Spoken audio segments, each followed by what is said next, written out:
ఇది అను ఏంట్రా ఇది? ఆపు ఆపు, నేను తిరగలేకపోతున్నాను, కళ్ళు తిరుగుతున్నాయి.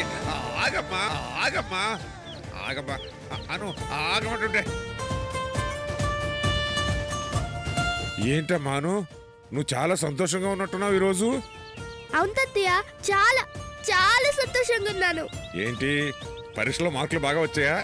కాదు తాతయ్య. ఆటల్లో మొదటి బహుమతి వచ్చిందా? కాదు తాతయ్య. అది కూడా కాదా? ఆ, నువ్వు హోంవర్క్ బాగా చేసావని మీ టీచర్ పొగిడిందా? మ్హూ. అది కాదు తాతయ్య.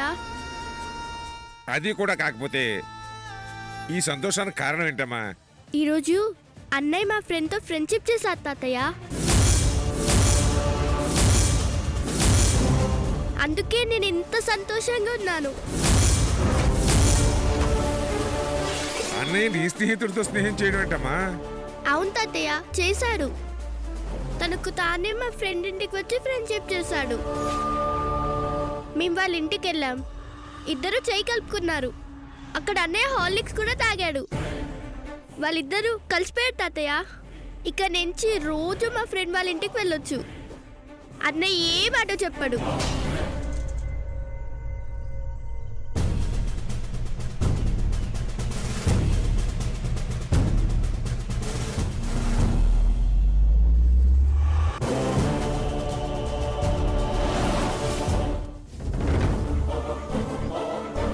మీనాక్షి జ్యోతిష్యుడు చెప్పిన మాటలు నిజం కాబోతున్నాయా?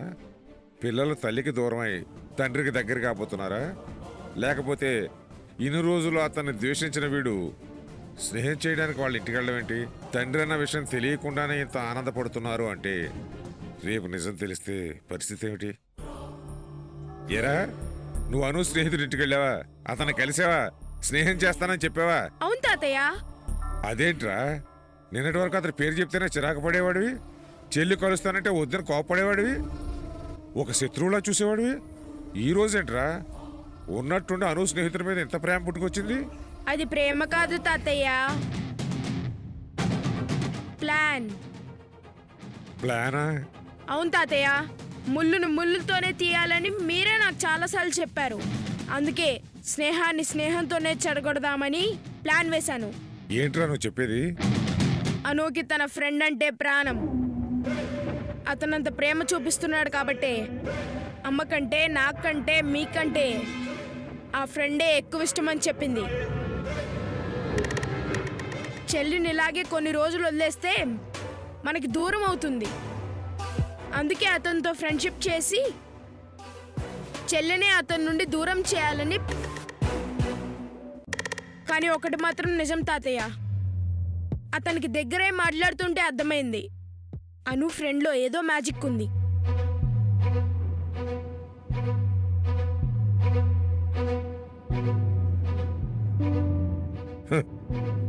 అది మ్యాజిక్ కాదురా, ప్రేమ, రక్త సంబంధం.